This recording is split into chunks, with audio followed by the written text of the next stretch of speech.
President Trump breaks the left as the Democrats are absolutely powerless to stop Amy Coney Barrett's confirmation to the Supreme Court. In this video, we're going to take a look at the stunning political victory scored by Trump in appointing ACB to the Supreme Court, how this is but the crown jewel of Trump's total transformation in the judiciary, and how a solid 5-vote conservative majority in the Supreme Court spells disaster for the future of left-wing activism. You are not going to want to miss this. Welcome, everyone. Dr. Steve here, ready to bring you our latest episode celebrating the inevitable collapse of left-wing globalism and the unstoppable rise of a new conservative age. So if you haven't already done so, you know what to do. Make sure to smack that bell and subscribe button. We would love to have you as a regular part of this channel that focuses each and every day on optimism and encouragement in the midst of all the defeatist fake news nonsense spewed out by the mainstream media. Before we get into it, you know what to do here. Click on that link below and head on over to my special website for My Patriot Food Supplies. We saw with the whole pandemic insanity, we cannot wait for an emergency to happen before we respond to one, and no one makes preparing for an emergency more ridiculously easy and affordable than My Patriot Supply. Gang, they are simply the best. Their food kits last up to 25 years in storage. They include breakfasts, lunches, and dinners. And best of all, they've got a guarantee policy that's going to absolutely knock your socks off. And if you act now, as of today, you can save $100 off a full 4-week emergency food supply by clicking below on my special website. You heard that right, $100 off. So do not wait. I've got my food supply. Make sure you get yours. Click on that link below or go to preparewithsteve.com and save $100 off your very own 4-week emergency food supply today. All right, let's dive right in here. Amazing, gang. Amy Coney Barrett has just been sworn in as the 115th Associate Justice of the Supreme Court. She was officially sworn in by her fellow conservative justice, Clarence Thomas, last night after winning Senate confirmation in a 52-48 vote. Susan Collins of Maine was the only Republican to vote against Barrett's confirmation. Not a single Democrat, not one, voted for her. And that includes the clown from Alabama, Doug Jones, who's about to lose by 15 or 20 points to Tommy Tuberville. But I mean, seriously, gang, seriously, you Alabamans, you actually voted for Doug Jones 2 years ago. I'll never understand that. But regardless, this moronic left-wing nut, how he could represent one of the most conservative states in the nation, I'm just not going to be able to get my mind around that ever. The list also includes the leftist Joe Manchin of West Virginia. Why you keep voting for this jackass West Virginians, I have no idea. Again, he's not governor anymore. You can't vote for Trump by 30 points and then turn around and vote for this guy who does Chuck Schumer's bidding. Come on, he's a Senate lackey. Get with it. And his fellow Democrats are, by the way, absolutely livid. They're spitting with rage right now. They got so played by Trump. I mean, he absolutely stomped them with this nomination. There was nothing, absolutely nothing the Democrats could do to stop Amy Coney Barrett. They were utterly humiliated.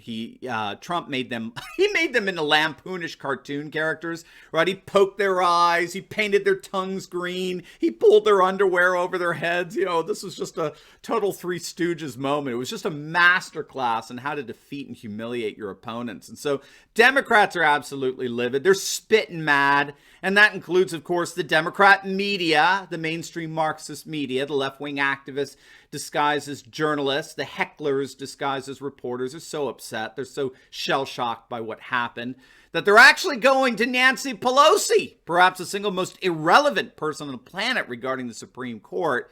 They're actually going to her for guidance and direction on where do we go from here. Now, I'm sorry, I exaggerated that. There is one more person that's even more irrelevant and impertinent than Pelosi, and that, of course, is the learned constitutional scholar Alexandra Ocasio-Cortez, who within minutes of the confirmation tweeted out the command, "Pack the court."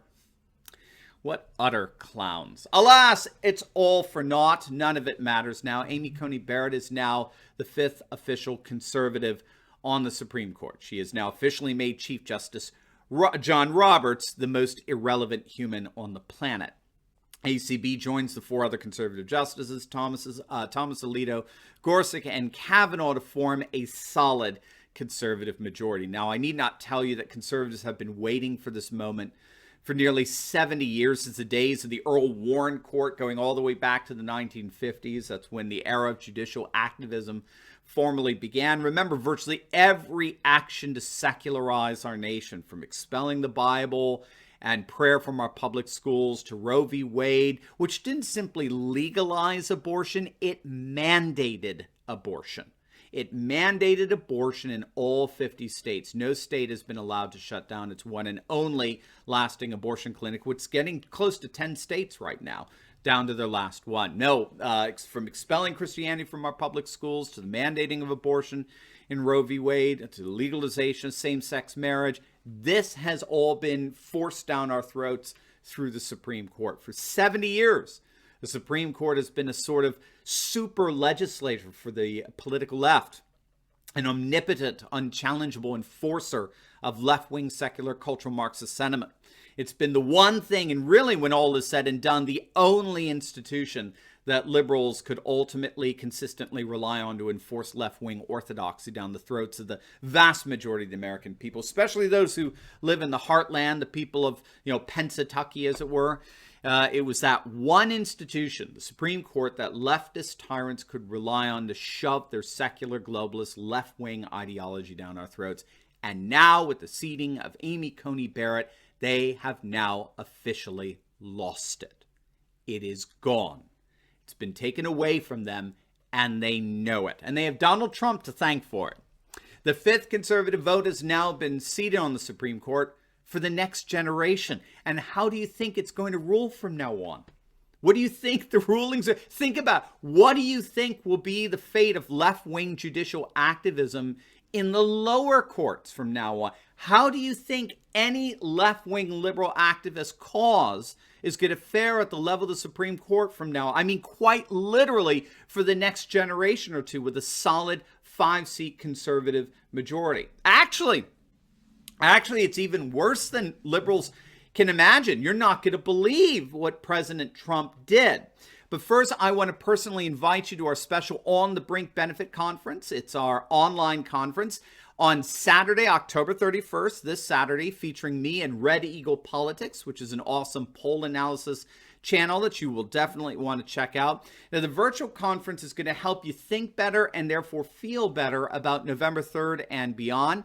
And we'll discover what to expect on November 3rd. We're going to look at what's really behind the rise of a new conservative age, how nationalism, populism, and globalism are going to continue to face off and clash beyond November, and why nationalist populism is absolutely unstoppable in its battle with liberal left-wing globalism. Now, prices are going to go up, so do not wait. Make sure to register today for the On the Brink Benefit Conference, and I look forward to meeting you all virtually in just a few days. All right, so like I said, things are even worse than liberals could imagine, and that's precisely because President Trump has so transformed the judiciary that most left-wing court cases probably won't even make their way up to the Supreme Court.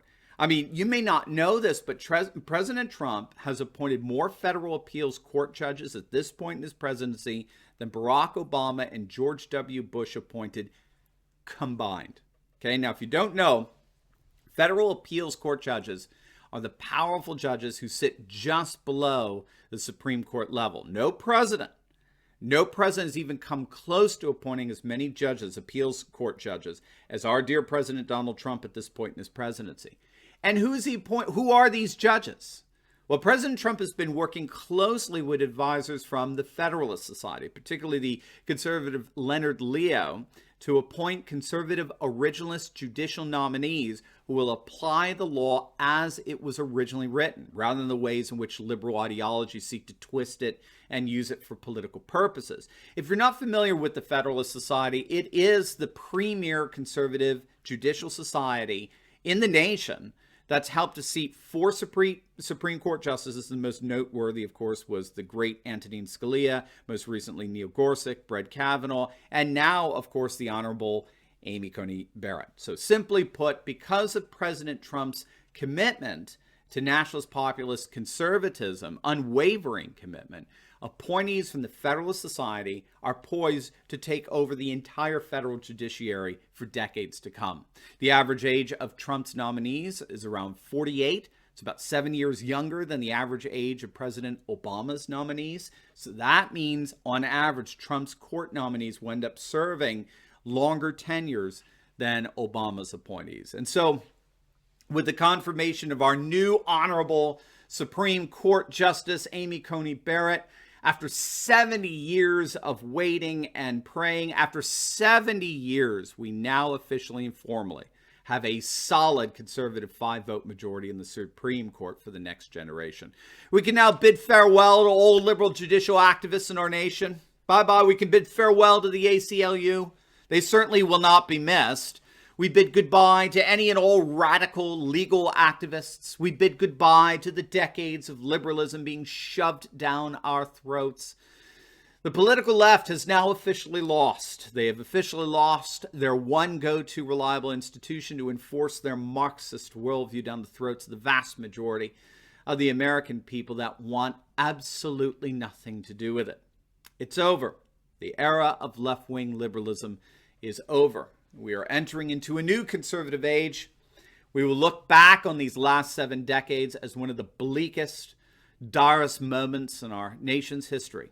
A moment that has, as far as the Supreme Court is concerned, finally come to an end. The left-wing judicial activist era is over. Our conservative era has just begun. Now, before you go, make sure to like this video, comment down below, and subscribe to my channel. And you will definitely want to check out my latest video. I just uploaded it yesterday, even while we were in Lancaster at the Trump rally, on how Joe Biden suspended public appearances as Trump was surging into November. You are not going to want to miss that one. You're going to love it. So make sure to click on the link, and I will see you over there. God bless.